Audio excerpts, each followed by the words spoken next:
Pronto, mais uma vez, né, assim, sejam todos bem-vindos e bem-vindas e um bom dia. Vamos começar aqui. Gente, então hoje a nossa aula, ela vai tratar de pensar uma introdução à sociologia. Nós vamos ter 2 momentos, tá certo? E aí, é interessante, e eu queria escutá-las, frente à pergunta que eu fiz lá no fórum. O que é sociologia? O que de acho é esse negócio chamado sociologia? E aí eu queria que vocês me dissessem, assim, de modo bem tranquilo, não precisa se preocupar em, como eu posso dizer, formular algo mais teórico, né? Mais rebuscado. Mas o que é que vocês acham? Como é que vocês veem a sociologia? No Aguardo Brasil, vamos lá, turma. Oi, professor, bom Voluntários e dia. voluntárias, bom dia. Sociologia, para mim, Pancadinha. é um estudo da sociedade, que é as relações sociais que os indivíduos têm uns com os outros, de modo assim mais simplificado. Massa. Quem mais? Bom dia, eu ia também falar a mesma coisinha. Mas fale. Ó, gente, importante, assim, deixa eu dizer uma coisa. Eu acho muito interessante, eu sempre digo isso. Falem, eu ia falar próximo, igual o que o colega falou. Mas fale, né? Eu acho importante isso, porque mesmo que seja muito parecido, é você falando, é você se expressando, e não tem problema, depois a gente comunga das ideias, ou vai vendo quais são as diferenças, ou as pequenas diferenças, e a gente vai construindo conhecimento. Mas eu sempre digo isso, não é porque um colega falou, assim, né, isso já é um toque de início, assim, não é porque um colega falou, eu queria pensar isso, estou pensando isso também, então expressa o teu pensamento, depois a gente vai e discute. Vamos Pois lá. é, como eu falei, né? Ela falou, a minha amiga, sociologia, eu ligo essa palavra à sociedade, né?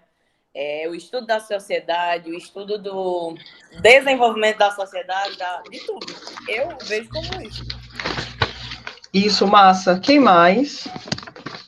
Eu vejo a sociologia como o estudo da sociedade, a sociedade em desenvolvimento, as relações sociais, culturais, e é basicamente isso, né? É o estudo da sociedade em si, em constante desenvolvimento. Bom dia. Bom Então, dia. a sociologia, ela é o estudo da organização e do funcionamento das sociedades. Massa. Vamos lá. Mais alguém? Bom dia. Bom dia. Então, a sociologia, para mim, ela é uma ciência que estuda as relações entre as pessoas. E também ela serve para compreender as formas de interações que temos uns com os outros. É para compreender, cortou no finalzinho, compreender. Oi? Cortou no finalzinho, na hora que você falou compreender Compreender as formas de interações as formas que de temos uns com interação. os outros. Isso. Gente, muito obrigado para quem participou. E assim, tudo que vocês falaram, né, está correto. Realmente, quando a gente fala de sociologia, eu acho que o primeiro ponto é isso mesmo, é o estudo da sociedade. Só que é interessante que a gente pense o seguinte: tá, tudo bem, é o estudo da sociedade. Só que, a partir do que vocês falaram, vai surgindo novas perguntas. Então, por exemplo, como é que se desenvolve uma sociedade? Quais são os tipos de sociedade? Como é que uma sociedade se organiza? Como é que uma sociedade funciona diante de uma determinada organização, né? Então, a sociedade, ela é composta por pessoas. Então, como as pessoas se relacionam dentro dessa sociedade? Como as pessoas se relacionam dentro de uma sociedade que é organizada de uma forma X ou Y ou Z, né? Então, vejam que a partir dessa resposta mais óbvia, mais diretiva, a gente vai desenrolando, vai desencadeando, vai construindo outras perguntas. E essas perguntas que nós estamos aqui pensando, elas são fundamentais para que a gente, né, desenvolva a sociologia. Né? E a sociologia é interessante, gostei bastante de a gente pontuar a ideia de sociologia enquanto uma ciência. Por que eu digo isso? Porque a sociologia e a antropologia, nós vamos ver que ela está no nosso cotidiano. Então, temas sociológicos, que são foco de estudo dos sociólogos, das sociólogas, né? Eles atravessam toda a população. O que é que eu estou querendo dizer com isso? Eu estou querendo dizer o seguinte: vamos supor, estou fazendo um estudo sobre as relações de trabalho.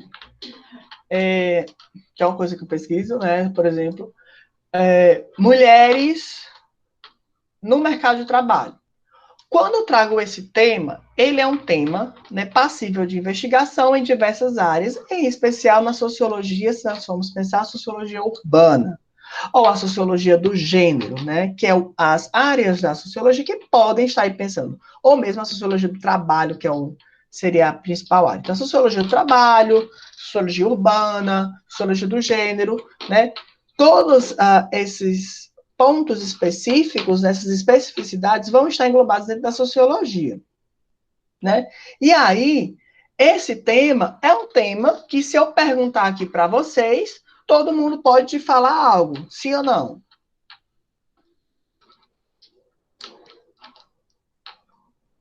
Sim ou não? Você perguntar, gente, o que é que vocês acham, o que é que vocês percebem sobre, né, já que estamos ontem foi o Dia Internacional da Mulher, só uma discussão breve sobre a mulher no mercado de trabalho da contemporaneidade. Vamos lá, 2 ou 3 pessoas, o que é que vocês acham? O professor cortou para mim na hora que você estava falando no finalzinho. É uma pergunta, né? Assim, fazendo desse exemplo, vamos fazer aqui uma experiência, um experimento rápido. 2 ou 3 pessoas, o que é que vocês percebem ou enxergam, né, sobre as relações das mulheres no mercado de trabalho contemporâneo?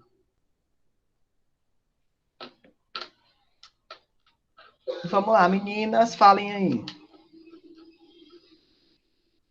E meninos também. Bom dia. Bom dia. Então, assim, eu percebo que, apesar de ter evoluído muito, a gente ter conseguido muita coisa com o passar do tempo, né, com o feminismo e tudo, ainda é uma coisa que não é totalmente justa, porque mulher continua ganhando menos que homem, mesmo exercendo a mesma profissão, e é isso. Quem mais?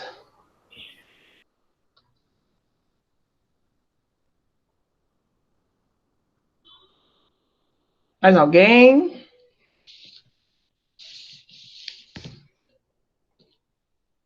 Mais alguém? Tá tranquilo? Então, vocês estão me escutando? Sim. Pronto, então vamos lá. Frente, por exemplo, a essa percepção, né, que a nossa colega trouxe. É interessante a gente pensar o seguinte: essa é uma percepção, né, de ordem empírica. O que é que eu estou querendo dizer? De ordem da experiência. E aí, é interessante, por exemplo, um dado que ela traz para a gente, que as mulheres, ainda hoje, na contemporaneidade, mesmo exercendo os mesmos cargos, elas têm salários menores. Aí vem uma pergunta a partir desse exemplo, a partir dessa indagação, dessa fala. Como é que a gente sabe disso? Né? Então, a gente sabe a partir dos processos de pesquisa e investigação sociológica, né? Onde o sociólogo e as sociólogas abrem mão, colocam aí um rol metodológico de métodos e técnicas para coletar esses dados e, a partir disso, analisar. Ou seja, sabendo que, né, as mulheres, mesmo exercendo cargos, né, igualitários, no mesmo nível hierárquico dos homens, elas ainda ganham mais. O que é que isso significa? Qual é a interpretação sociológica que a gente pode trazer, né, frente a esse dado? Então, vejam que todo esse paralelo que eu estou fazendo aqui é para mostrar, para que a gente vá entendendo que a sociologia, ela é uma ciência que possui uma série de métodos e técnicas de pesquisa para investigação sistemática da sociedade e das relações entre homem e sociedade. Né? Então, não é simplesmente uma percepção individual do sociólogo ou da socióloga, né? Não é simplesmente um achar, né, de modo mais experimental, experiencial, né, da observação, mas tem todo um rol, né, de métodos e técnicas. Lógico, é importante que a gente pense também que dentro da sociologia a gente tem uma série de linhas, vamos pensar assim, linhas, vertentes, correntes, né, para olhar a sociedade. O que é que isso significa? Significa que eu não tenho dentro da sociologia uma única forma, uma única teoria de observar e de dizer e falar sobre a sociedade. E é lógico, é isso que a gente vai ver quando a gente for pensar nos teóricos clássicos e os seus desdobramentos, né, para análise social. Então, mas isso é cenas para os próximos capítulos. Tá certo? Dito isso, esse slide ele está com base aqui nesse texto, nesses textos, tá? Deixa eu.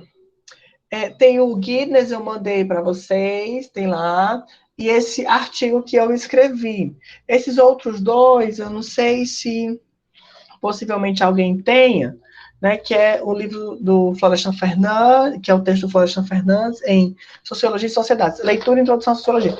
Eu creio, não sei se vocês podem ver, não sei se vai estar focando, que esse livro ele tem em PDF. Eu vou dar uma olhada e mando para vocês, tá? Então vamos dar continuidade. Pois bem, né, a gente já aqui tratou de pensar o que é sociologia. Então, quando eu estou pensando no jogo da sociologia, na questão da sociologia, antes de mais nada, eu estou pensando em poderia pensar em três grandes eixos, lugares, né, que seria a sociedade.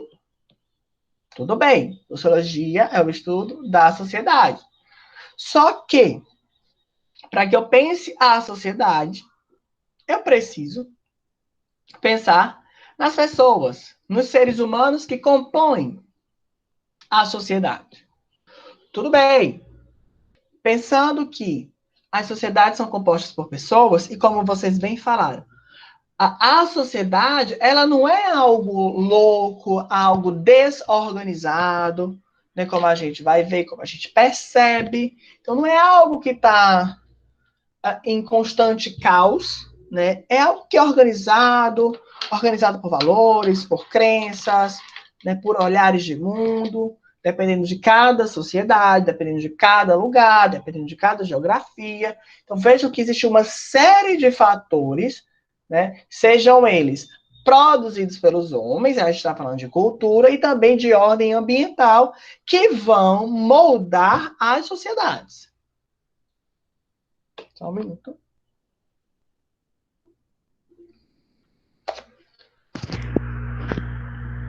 Quando eu bebo água, eu fico good. Estou bem aqui, meu. Né? Então, que vão moldar as sociedades, certo?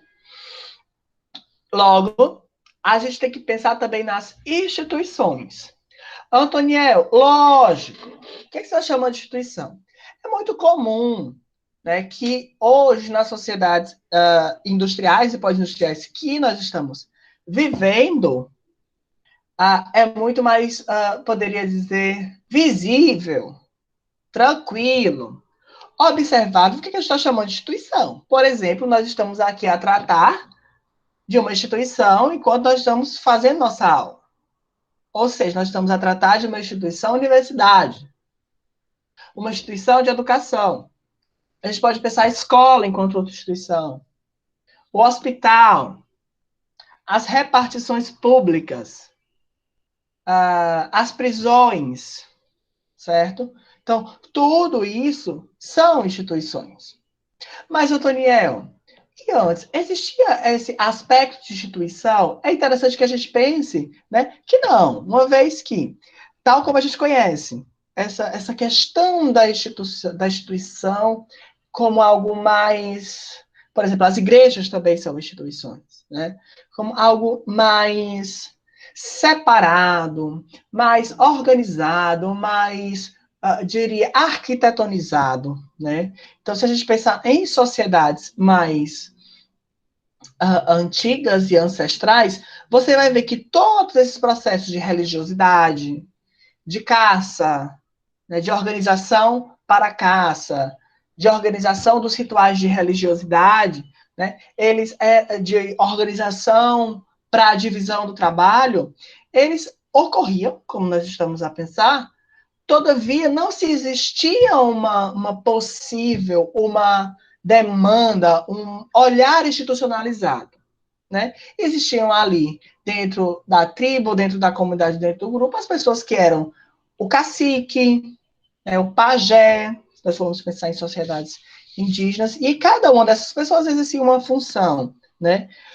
E aí você vai vendo como se dá esse processo de organização das pessoas em sociedades, né, frente a determinadas demandas. Demandas de trabalho, demandas de proteção, demandas de trabalho, proteção, que mais? Me ajudem. De guerra, de conflitos com outras sociedades, e assim por diante. Então, quando a gente está aqui nesse espaço para pensar o que é sociologia, é importante que a gente traga esse olhar, né? A sociologia é o estudo da sociedade, certo? Correto. Mas o que já acha que a gente está chamando de sociedade? O que é que forma uma sociedade? Como as pessoas se organizam dentro da sociedade ou interagem, né? Como interagem as pessoas, né? E como essas pessoas que estão dentro das sociedades, elas formam instituições. E é muito interessante que a gente pense o seguinte, que essas instituições, elas também vão caracterizar uma determinada sociedade. Por que que a instituição, essa ideia de institucionalização, ela é tão presente, tão importante, que a gente pense nela, que a gente vá começando a ter esses estalos, esses olhares sobre as instituições. Porque as instituições, elas de alguma forma, de alguma forma não, né? De muitas formas, elas também vão estar ligadas a todo o processo de organização social. Por exemplo, a escola. Então, a escola é uma instituição que, antes de mais nada, cujo princípio básico é que ela consiga educar as crianças ou as pessoas que ali estejam frente aos valores culturais e crenças morais e éticos que um grupo social, né, compartilha, interage. Isso implica dizer o quê? Isso implica dizer que, de modo prático, os valores e crenças e olhares sobre a vida e a vida em sociedade aqui no Brasil é totalmente diferente, por exemplo, da Argentina. Ou seja, tem pessoas, tem instituições, só que a organização, os modos de ver são diferentes. E aí onde já vai entrando um pouquinho de pensar as produções de ordem cultural. Então, essa produção de ordem cultural, ela vai variar de lugar para lugar, de sociedade para sociedade.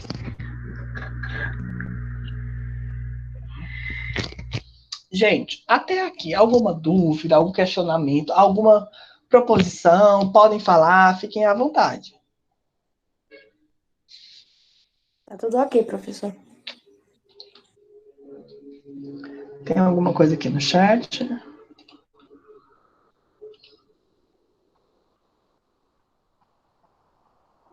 A Lara colocou aqui o comportamento humano. A gente vai já falar desse danado.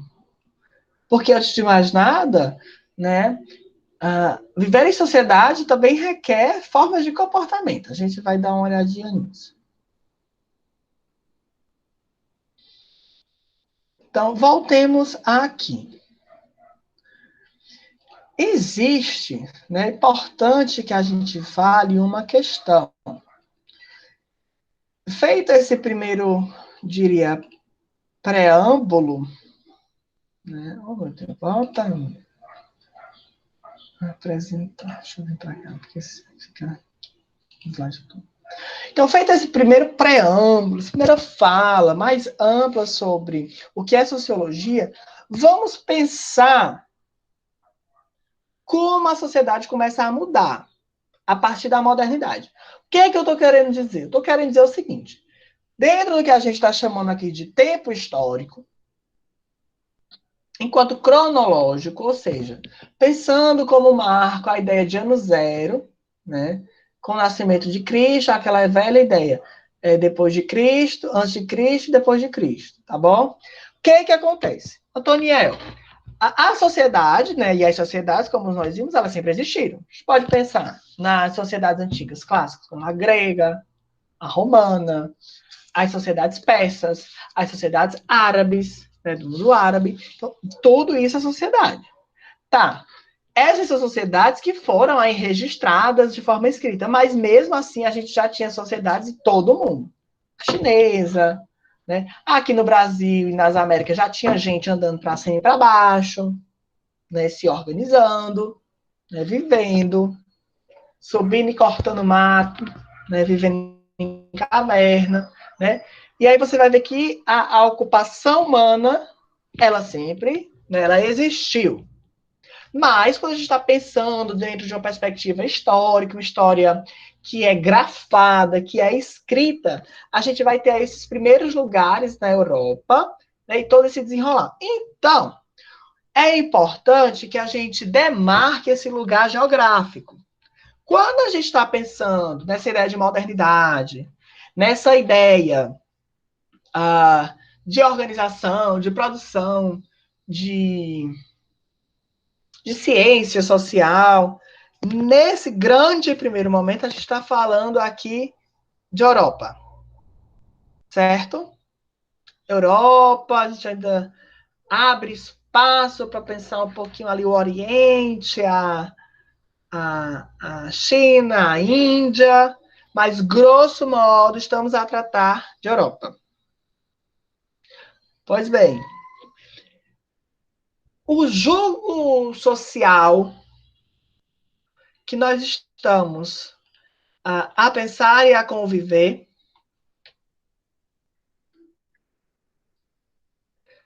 na atualidade, ele tem a sua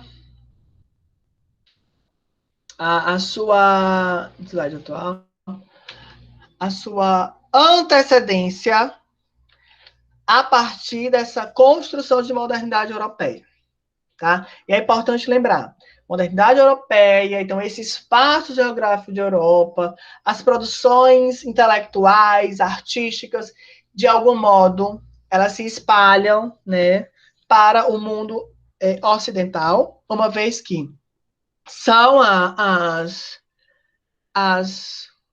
os países, as comunidades europeias, os grandes países, que vão aí colonizar, né, toda a América, costa da África, né, como a gente sabe, viu lá nas aulas de história, e, de algum modo, de alguma forma, essas ideias que nós estamos a tratar nesse momento, elas vão se espalhar para todas essas colônias e para todo o mundo ocidental.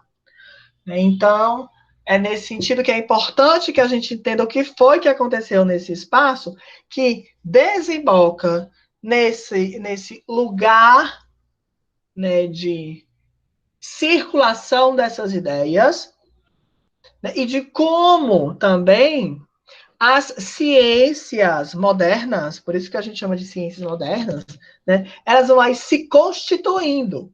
E quando eu estou a tratar desse assunto, englobem aqui também, vocês estão vendo e verão nas aulas de história, da psicologia, que o que nós estamos a tratar aqui é um campo, é um lugar de produção e de mudanças sociais que vão proporcionar experiências de individualidade, mudanças na forma de produção e trabalho, mudanças dos olhares na forma de governo, tanto estatal como governo das pessoas. Então, a gente vai ver todos esses processos que vão aí da base, que vão promover uma nova experiência da humanidade, né, e humanidade que eu estou tratando aqui das pessoas da Europa, né, que essa experiência de alguma forma se espalha, né, para além do mar, que vai proporcionar e propiciar o surgimento dessas ciências, tais como a antropologia, a sociologia, a própria psicologia vai surgir aí nesse bojo, nesse conjunto dessas novas ciências, tá certo? Até aqui alguma dúvida? Alguma pergunta?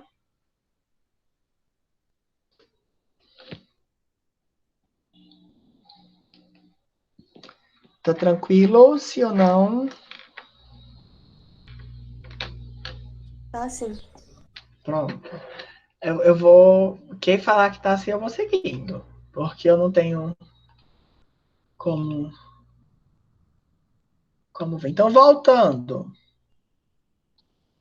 Do slide eu tô. Então, temos três grandes coisas, diria, ou três grandes proposições que vão aí dar esse caldo de mudança no campo da modernidade. E aí eu te acho que eu estou pensando em modernidade. Eu estou pensando todos esses processos a partir do século XV para cá, né? Final de 1400, né? Século XVI e 1500, e aí vocês também estão tratando de um tempo de 500 anos. Aí vocês tomam a história de Cabral chegando aqui no Brasil. Então, daquele período para cá, houve pouco tempo, né? Muito pouco tempo dentro do tempo histórico, né? Houve toda uma mudança, né? Dos olhares da sociedade, da organização social. Por exemplo, quem quiser se aprofundar nesse tema, né? Eu mandei o cartaz do curso para vocês. Acho que mandei no grupo, e o link de inscrição.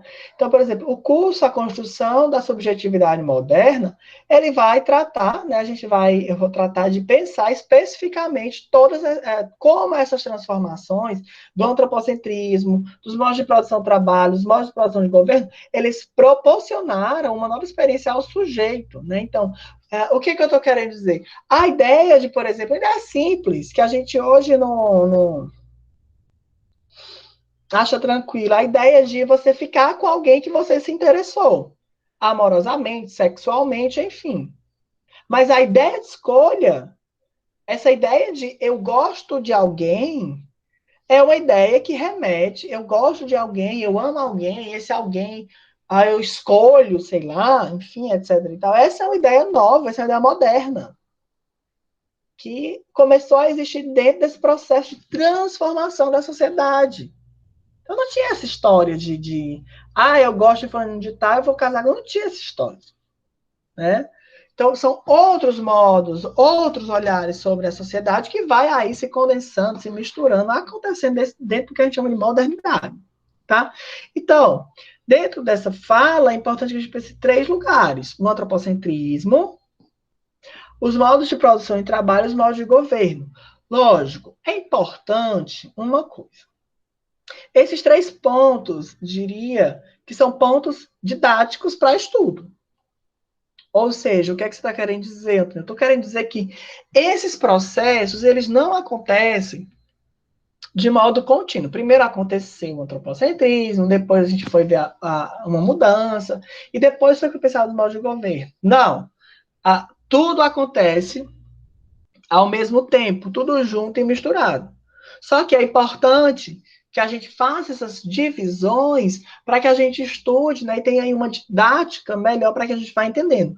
Mas, enquanto, por exemplo, a gente está vendo o resgate, né, das sociedades greco-romanas clássicas, né, do que a gente está chamando de renascimento humanismo, os movimentos de renascimento e humanismo, ao mesmo tempo a gente está vendo a expansão, né, comercial das rotas marítimas com as caravelas. A gente está vendo o encontro, né, e invasão dos povos europeus aos povos das Américas, né? E como esses encontros vão gerando uma série de produções em relação ao olhar sobre o humano, por exemplo, né? A gente também vai vendo que a partir de tudo isso, a gente vai tendo uma virada de olhar as formas de governo, ou seja, ao passo que você tem uma centralidade do ser humano na concepção filosófica, artística, até mesmo religiosa, muitas vezes, você vai vendo que o modo de olhar o governo, sei lá, um governo absolutista, a ideia de um rei, a ideia de que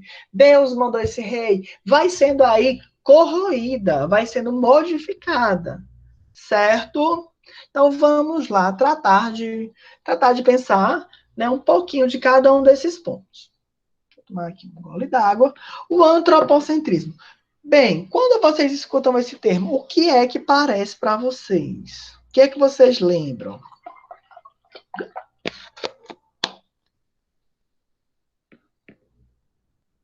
Alguém? Duas pessoas?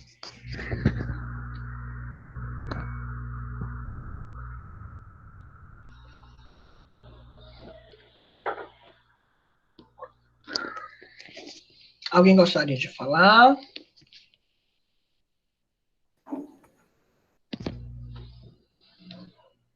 Não, não gostaria, entendi.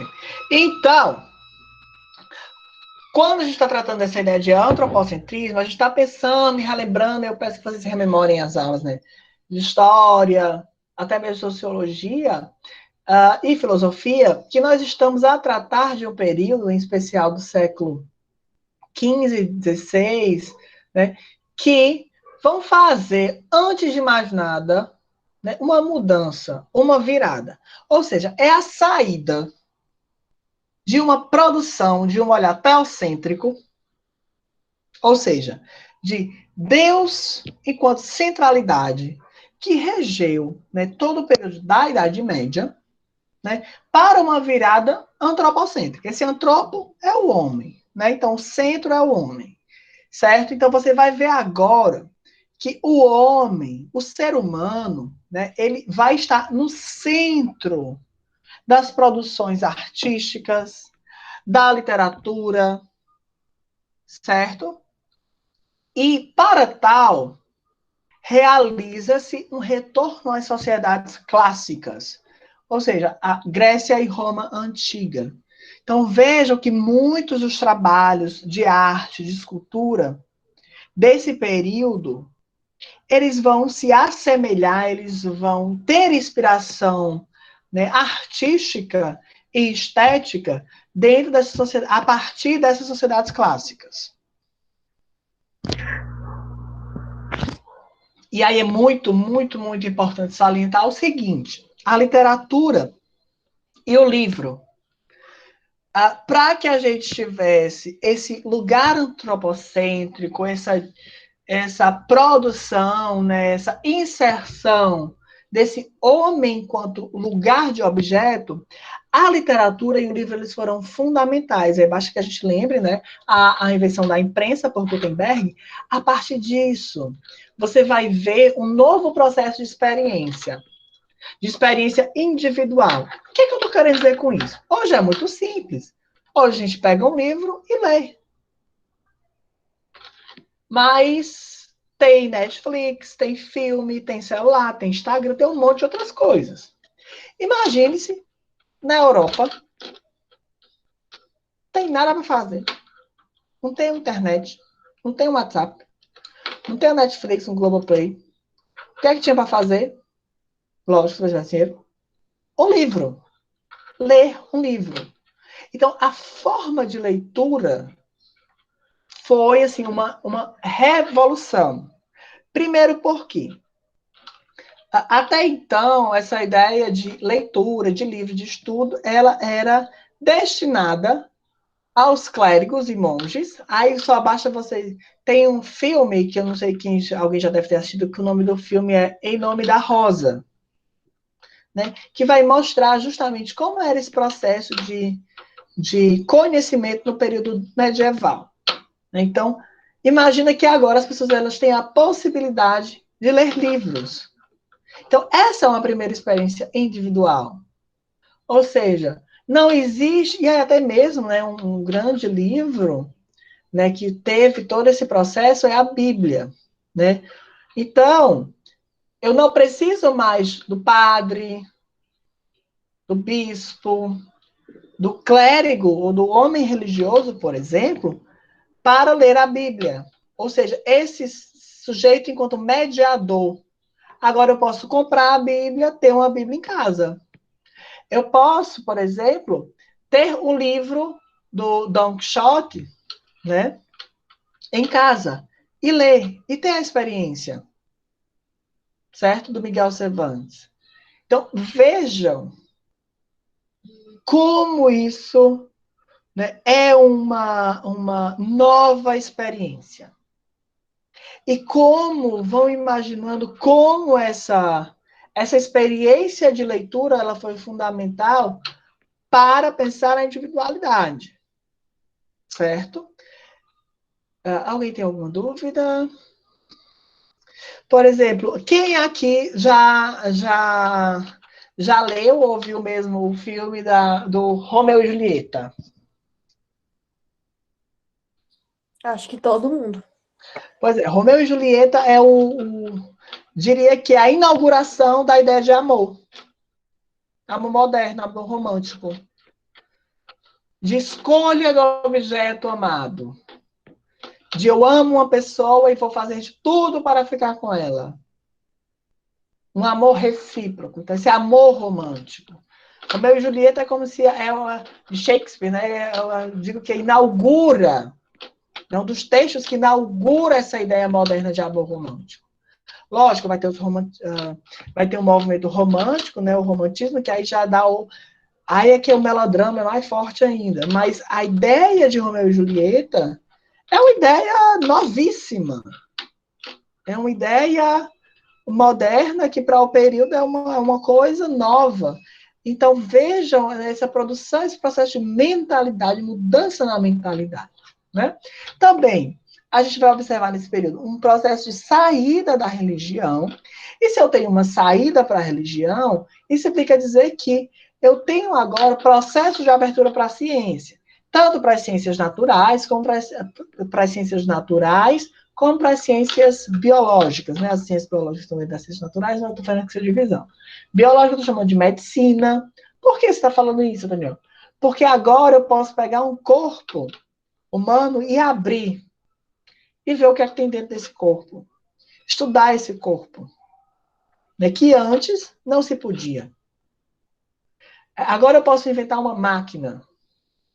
Então, veja, e aí tudo isso eu posso porque agora eu saio de uma razão que antes era divina para uma razão que agora é humana. Uma cognição humana.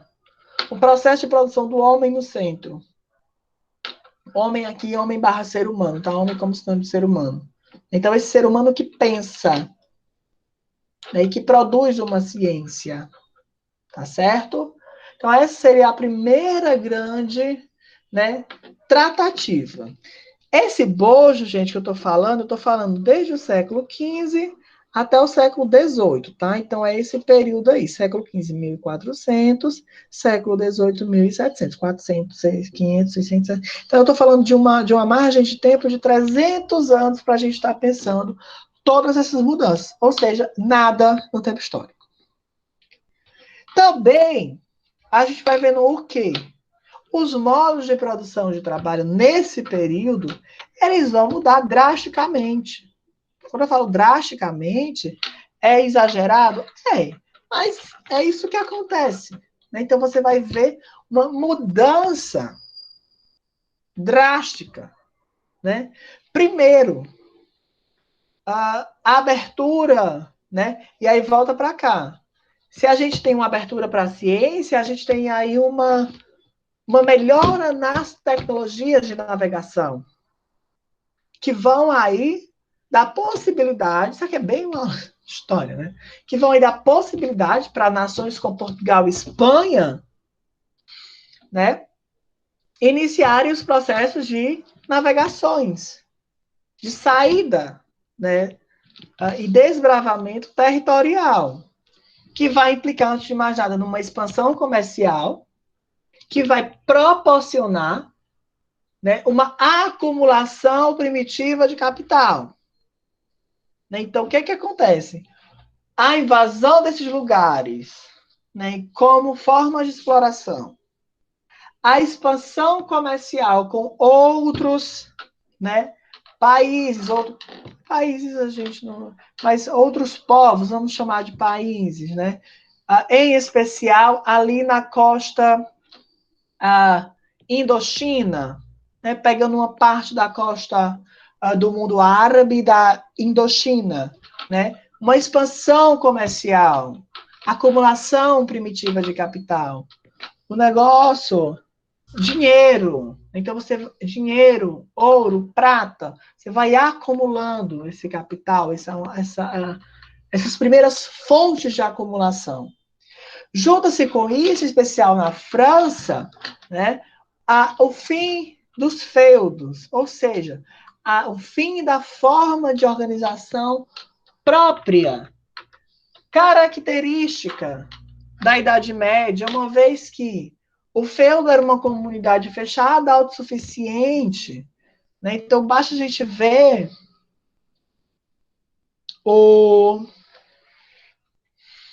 como eu posso dizer, aqueles filmes de cavaleiros, de castelo. Tem um que eu gosto muito, que é Rei Arthur, né? Que aí o caboclo vai para... Tem outro muito bom também, que saiu na Netflix, que é com o mesmo ator do Rei Arthur. É os Cavaleiros não sei o quê, um negócio assim. Que mostra muito como era essa organização no período medieval, né, em termos de feudo.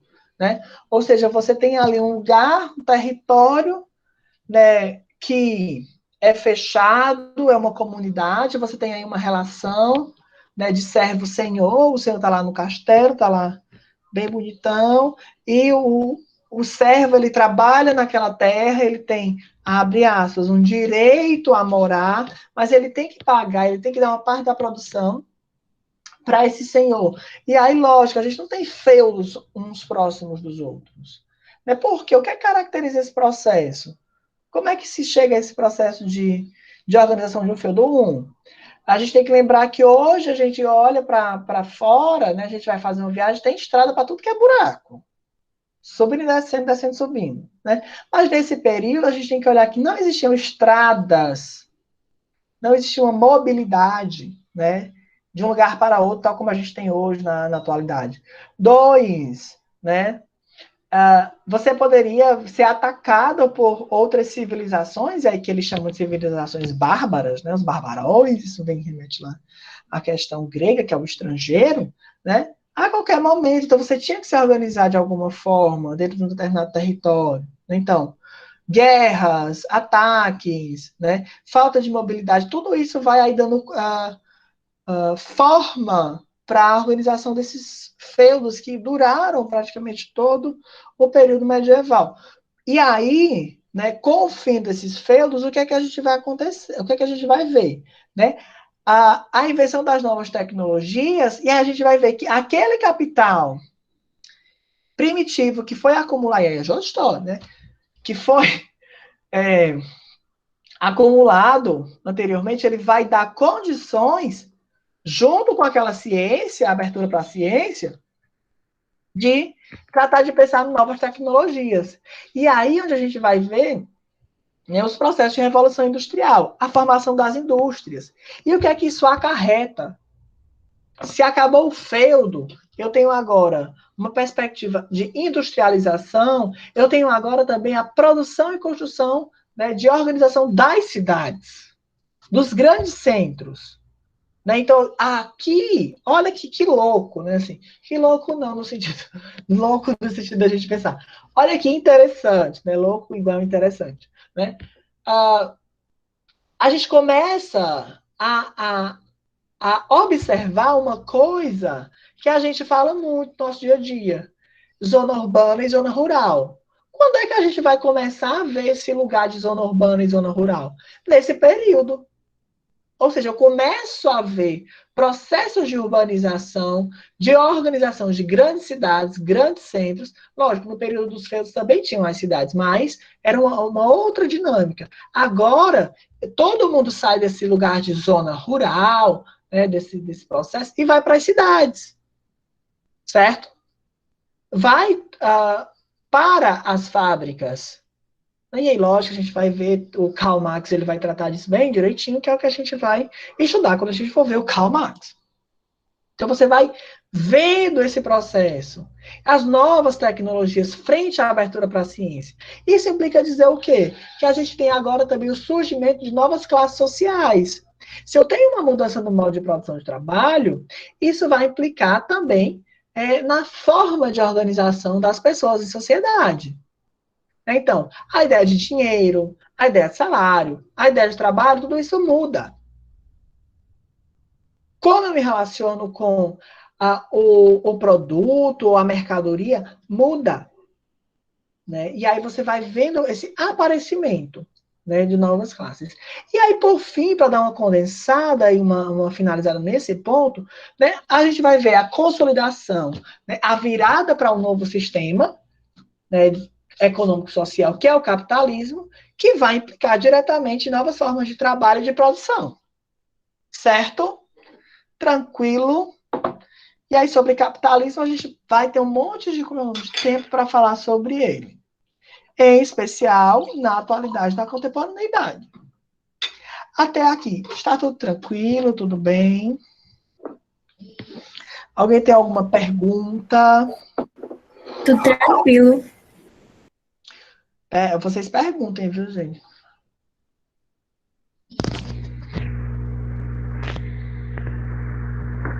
Preocupo não, quando não estiver entendendo, pergunta. Ótimo. Então, para a gente finalizar essa nossa primeira parte da aula, é interessante, né, que a gente veja também a mudança dos modos de governo. Ou seja, se eu tenho tudo isso, minha gente, se eu tenho todo esse eu já ia dizer uma palavra inadequada.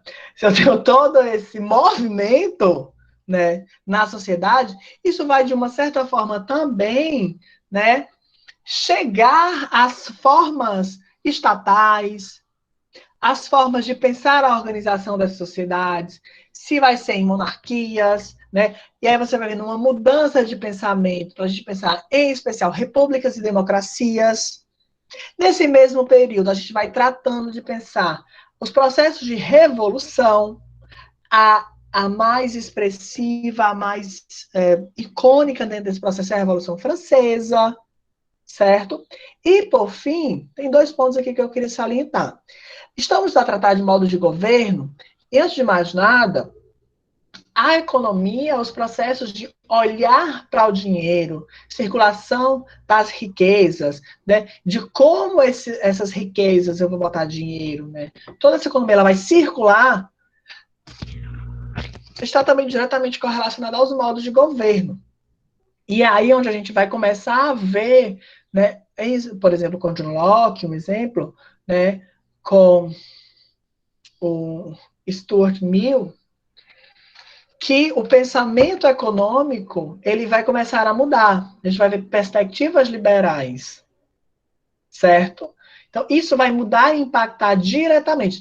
Olha só, isso é muito interessante, porque a gente pode ir fazendo pequenas costuras. Que seria, Antônio, olha só. Eu tenho lá a ideia de que eu posso ler e agora eu tenho experiência individualizada com o livro. Isso me transforma, isso me dá novas possibilidades. Eu agora tenho também, sei lá, isso é muito louco, né? Uma forma individual, né? Não é bem assim, mas vamos só aqui devanear um pouco, né? De ganhar dinheiro. E agora também esse dinheiro é meu, e agora eu estou em outra forma, eu não tenho mais o rei, agora eu vivo, né, nos processos democráticos, então eu voto, eu escolho.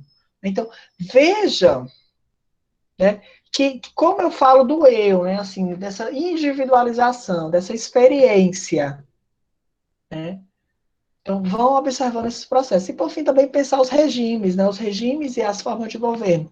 Em especial, nesse período, né? O regime disciplinar, que é o que a gente vai ver, em especial, com Michel Foucault.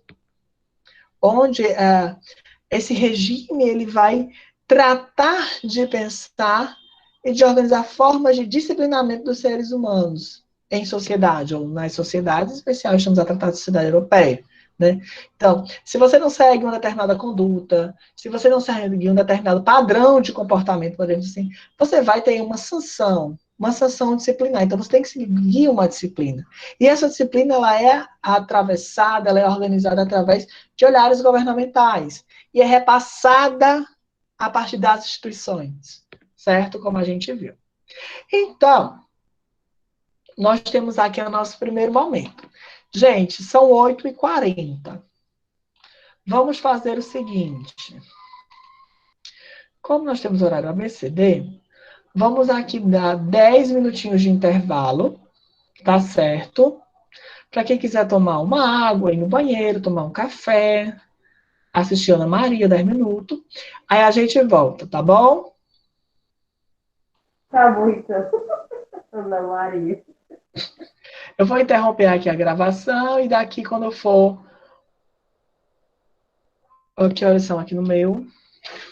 8h40, quando for 8h50, 8h51, 52, a gente volta, tá bom? Vou interromper aqui. Tá certo.